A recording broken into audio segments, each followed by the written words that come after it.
Hello Avengers and welcome to a brand new guide. Today I'm going to be talking about the Discordant Sound Raid.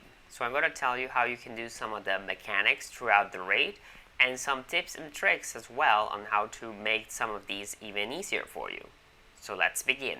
So the first couple of segments of the raid are pretty simple and very standard what you know. You basically simply have to take down the enemies with all your combat. So at the door while you're trying to open the sonic barrier here, you're just taking out all the enemies, you'll get a second wave of enemies, then you enter into a room where there will be a mini boss, which is this big spider robot, but there isn't too much to it. This is a very normal boss battle that you had in the game. The only thing is that it has different phases, so the spider, after a certain amount of damage, the spider will crawl back into the top of the ceiling and disappear, and then it will spawn some ads, so you have to take care of those ads as quick as possible. Then the spider will come back down again. You rinse and repeat the same steps. The only thing of note here is that there will be some spider webs that will freeze you a little bit. So don't get scared that your character got broken or got frozen. All of a sudden it's a spider web that's holding you down. Now the next part here is when things get interesting and we get our very first puzzle mechanic. When you enter this room, there's 3 circles that you have to stand on. One player has to stand on each.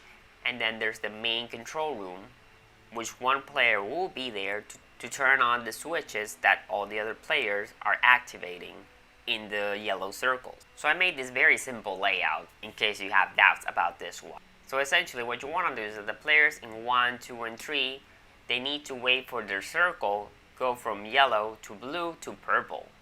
Once they achieve that, the person that's on the 4th spot has to activate 3 switches so a bubble comes up and together the players can survive a sonic blast.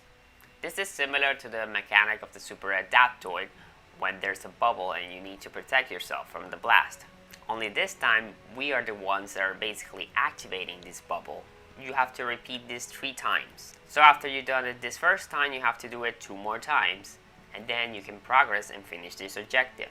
My best recommendation is that the person that's on circle number 1, once they turn purple, they can help a little bit the person that's on 4, which is the control room. They're very close to each other so they can help each other out if they need to.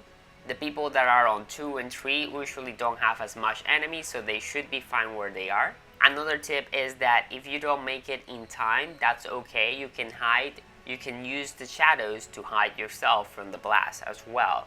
Another tip is that the people that are on circles 2 and 3, don't run to number 4 when your circles turn purple.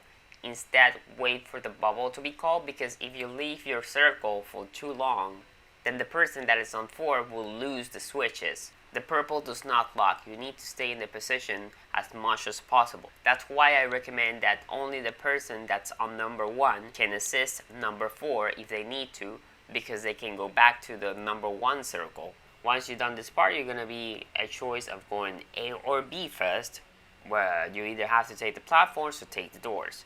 I'm going to talk to you about the doors first, because I am sure that's the one that you're having the most trouble with. This is probably the one that confuses the most people, but once you get a good idea of it, it goes by really fast. So the first couple of doors is pretty straightforward. On the first door, you have someone step on that first pressure plate. Then 2 people will go to the 2 plates that are inside, which are going to be 2 and 3. Then the person that was on 1 can go inside. One of the 2 players that are not in a plate will go to the next plate inside that new room. And by just stepping on that plate number 4, everyone else can go in. As you move through that room, you'll see that the next area of doors is at the bottom. So you lower down to that bottom and someone steps on that very first plate, which we're going to call plate number 5. Again, we repeat the same process by having 2 players go on the next 2 pressure plates, which we're going to call 6 and 7. And this is when things are going to get more interesting. Let the players that are in 6 and 7 stay for a moment, and then the 2 players that are free will move to 8 and 9, which will then start opening door E. But the person that's on the plate number 6 should remain there at all times, and then the free player will move to number 10, and the person that's on 9 will move to 11. And that should open the final door, which only has 1 pressure plate left. the person that should go on that last pressure plate should be the person that are on 10, and that will hold the door. So then the second person that should move is the person that's way behind on number 6. Then the person that's on 8 moves forward, and then the person that's on 10 moves forward.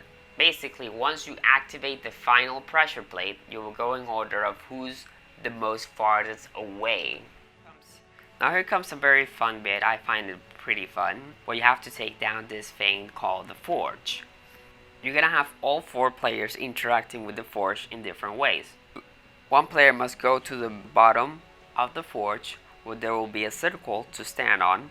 Once the circle is activated, there will be some symbols, and it will open the shield at the top of the forge. That's where another player must go. At the very top of this forge, there's basically these big battery things with the same symbols that are on the bottom. The player that's on the bottom needs to call out the symbol that he's seeing on his platform. So for example, he has a symbol that looks like a fish. He will call out the fish symbol, and the person at the very top has to destroy the battery engine that has the fish symbol. Once that's done, the 2 remaining players will be around the forge, and they need to hit the middle of the forge. This middle of the forge also has the same symbols. So once the player that was on the top took down the fish engine, the fish symbol will open in the middle for the other 2 players, and they will see corrupted vibranium on it. So those 2 players have to take care of that corrupted vibranium and hit it as fast as possible. If they don't get it in time, they will have to do that symbol again later. While there is a timer for this bit, the timer isn't too punishing, so you'll have plenty of time, unless you start failing getting the symbols over and over and over again, or your players are dying because of the blast or too many enemies.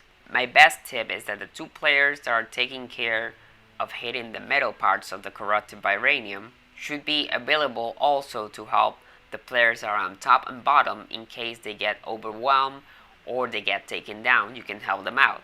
There's plenty of breathing room to help other players on this phase. So to say it again more simple, the player that's at the bottom of the forge will call a symbol, the player on the top will take down that symbol, and then the players that are taking care of the middle of the forge also have to hit that symbol. You just need to have everyone working together on the same symbol.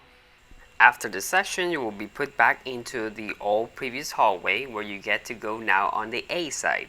Here you will go to these platforms. This first area is pretty simple.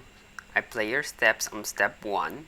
This will make a platform spawn, and then the next player needs to go to step 2, which will then spawn in another platform so they can reach step 3.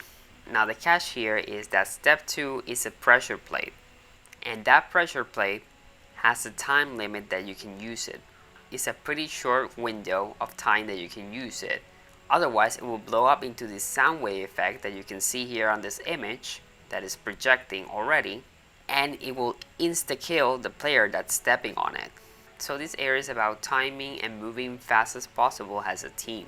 However, you can make this entire section completely easy in a variety of ways. But this will depend on the heroes that you have on your team. If you either have a Thor, an Iron Man, a Spider-Man, or a Kate Bishop. Those 4 heroes can make this entire section really easy. Iron Man and Thor can ignore step 2 and they can step on step 3. So the rest of the walking players can use step 1 to summon the platform, walk towards step 2, but they can ignore the pressure plate, don't step on it, and with the help of step 3, staying on that circle, they will summon a platform instead of using at all the pressure plate of step 2. This is with Thor, Iron Man, Spider-Man, and Kate Bishop. Kate Bishop doesn't fly or web swing, but she can teleport her way toward the other side. Of course, if your full strike team is with any of these characters, then you can skip completely this entire section. However, you can still skip this entire section no matter the heroes as long as you have a Kate Bishop. If you're wondering why, it's because she has a teleporting skill perk. Her heroics, the warp arrow, you can transform it into a wormhole teleporter, where she shoots an arrow to the other side of the platform, summons a teleporter, and all your teammates can go through it. You can also make that wormhole have 2 stacks, so not only you can use it on this area, you can also use it on the next area of platforming of this section, and with that completely skip the whole platforming section. So again, Spider-Man, Kate Bishop, Iron Man, and Thor will make this very easy for you. But let's continue forward in case you don't have any of those heroes available to you. This next area is again, you need 3 characters in different spots. On step 1, it's another circle, step 2 is another yellow circle. You go across to both sides, and then someone can go in the middle, up to the top. On step 3, you will see the highest platform there, there's a pressure plate. You have to make sure all the players are ready to progress, meaning that the 4th player that is in none of the steps needs to be still on step 1 or step 2 to immediately go across. Because as soon as the player that's on step 3 steps on that pressure plate, everyone needs to move forward, because the person in that pressure plate has a very limited amount of time before again the sonic effect kills him right away. So what happens when he turns on that pressure plate? A path forward will happen for step 1 and step 2, where they can either wall run or grapple hook to the other side, whereas the person in step 3 will get an additional platform to jump across the next area. Similar to the other B door areas, you will kill the enemies and then these switches become available, and you all have to press it at the same time, so you need to coordinate like 1, 2, 3. If a player has an issue where they don't have the bottom prompt to activate the switch, reload the checkpoint. It's okay, you will still be in this area when you reload the checkpoint. You don't have to repeat the puzzle. So, the next puzzle area is the corrupted Vibranium, where you're working together with Shuri. Now, the main thing is that you want to protect this machine where Shuri is working on, so you have to pay attention to the health of it. But in order to actually complete the objective, you have to eliminate the corrupted Vibranium. And you do this by opening this door and have a player look for a buff called anti-metal. Now you need to have a player stay here on the center and wait for the door to open, so then the one player that's going to go for the anti-material goes for it.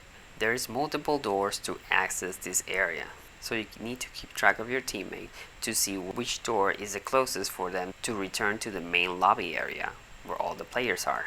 The player with the anti-metal will then go back into the main room, and he has to position himself in a way where he can hit multiple corrupted vibraniums at the same time. For example, I go on this one where not only I can hit the one I'm hitting right now, I can also hit the one on the right, and to the back of me there's another one that can be reached as well. This is where your range attacks will come very handy as a team. Now, in order for everyone to get the same buff, you need to stay together with the player that brought in the anti-metal. Now, when you start hitting these and complete taking out the full damage on them, you will realize that if you stop hitting them, they start regaining health. So what you need to do is that you need to keep hitting them until the anti-metal runs out.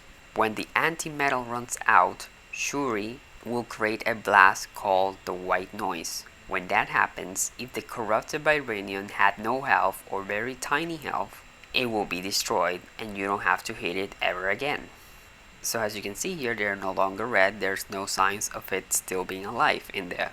However, if the health of the vibranium wasn't low enough when the blast happens, then it will still remain and you have to hit them again. The key thing about this entire section is that you need to position your team in a way that they can hit as many corrupted vibranium as possible in order to save up time.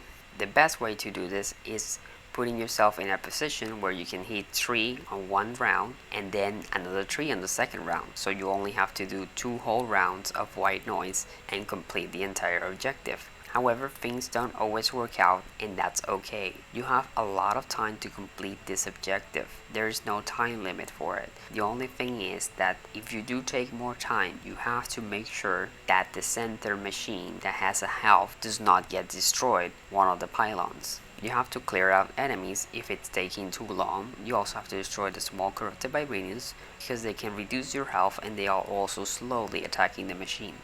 One of my ideal spots, for example, to get 3 of them is by going to the corrupted vibranium that's on top of the fish door. you get close to here and you can hit this main one. You can also hit the left one, and you can also hit the right one that's at the bottom from here if you have a decent amount of ranged characters. Now, in order to hit all three, you need to spread your team. Ideally, you want to start hitting the first one together to get the health of that Vibranium as quickly down as possible.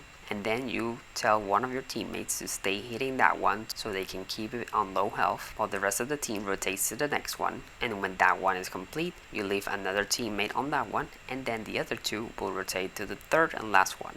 Achieving that successfully, you will complete the objective. Now that we're getting close to the end, our first Klaw boss battle, which is where he's giant, this fight is actually quite simple.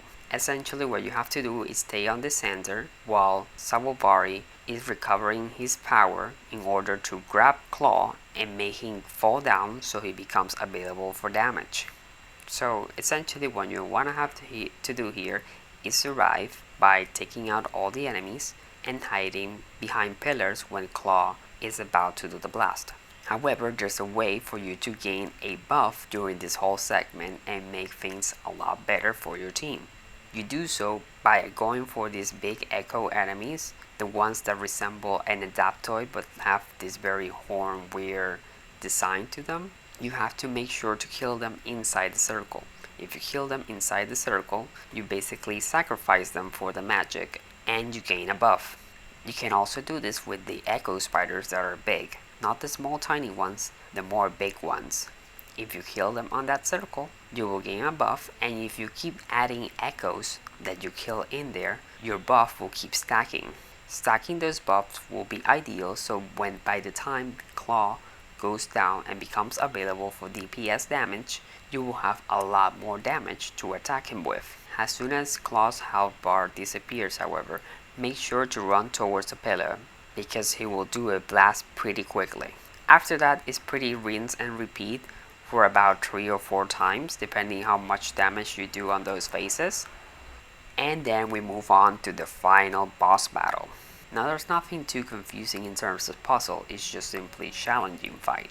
But let's go step by step. As soon as you walk in, Klaw will turn big. He will then lock into a player with a beam attack. What you want to do for this phase is make sure your whole team is spread. Have someone stay on the middle platform, someone jump into the left one, and someone jump into the right one. The fourth player can choose whichever he wants. This is ideal because at least one player will survive the beam attack and can resurrect the others. Now, if you're attempting to dodge the beam attack and you know it's going for you, there's a few ways you can do this. You can either timely press the dodge on time. You can also try timing your heroic or holding your heroic as much as you can to time it with the beam. Or in the case of, say, Captain America with Brooklyn Brawler active, you can try to shield block it as well.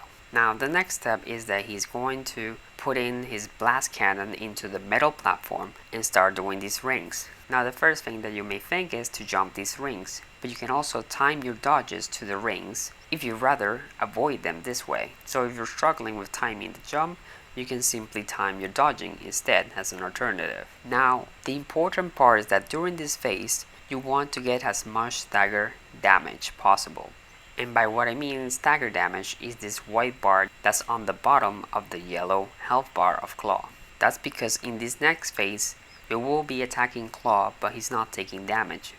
You're doing stagger damage instead, so you can proceed to the DPS phase later. But some players struggle with getting enough stagger damage in time. So this is why when he's doing this cannon bit, you want to attack him as much as you can so you already have extra stagger damage before the actual stagger phase comes in. After that happens, he will turn normal size and start the stagger phase. One of the important things that you want to do here is that you want all your teammates to stay on the middle platform. Fighting Klaw on the left or on the right top platform is very hard because it's a very small platform. It makes it very hard for the team to avoid and spread out from his attacks that spread throughout the whole area. But once this stagger phase happens, you want to hit him as much as you can. Ideally, you want to hit him with damage that's consistent. So if you want to pop in a heroic that's constantly hitting, you can do that here. If you have a particular ability that does stagger stun damage itself, this is a great time to do them.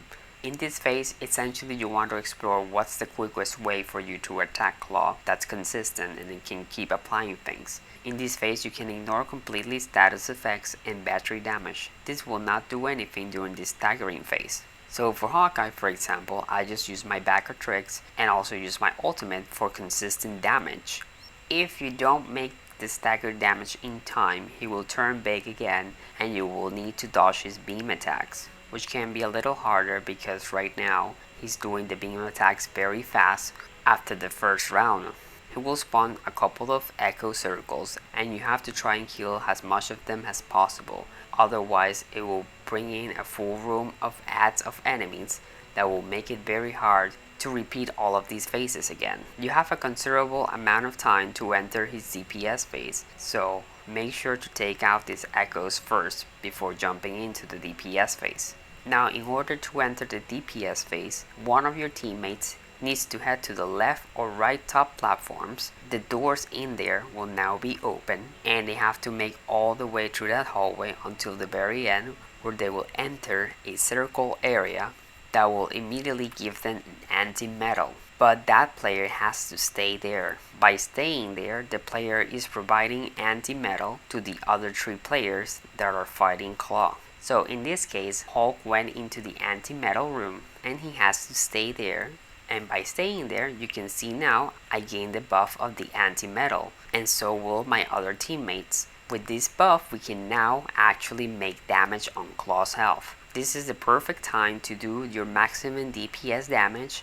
All your status damage, all your battery damage comes into play here. So it's time for all your damage buff and battery builds to go all out on Klaw. Now he has a certain amount of damage he can take in usually. Some players manage to sneak in more damage than intended, but the average normal DPS phases you can have with Klaw are 4. So essentially you need to repeat all of these steps I mentioned 4 times to complete this boss battle. However, once you finish this DPS phase, he will go back to being a giant. And this is currently the section of the game that's currently having some bug issues sometimes, where Klaw will activate his beam without indicating where and super fast. So if you're having or experiencing this particular bug, best thing you have to do in this segment is to quickly spread as fast as possible across the platforms. One player goes to the left platform, another goes to the right top platform, and then another one stays in the center, and then the 4th one can decide where they want to go. Because again, what we're trying to do here is to have at least one teammate survive. But you need to play it safe. After the first beam attack, if someone dies, don't go quickly to rescue them, because Klaw will do a second beam attack, and sometimes he may even bug out and do 3 and 4 attacks. So you want to wait as much as possible.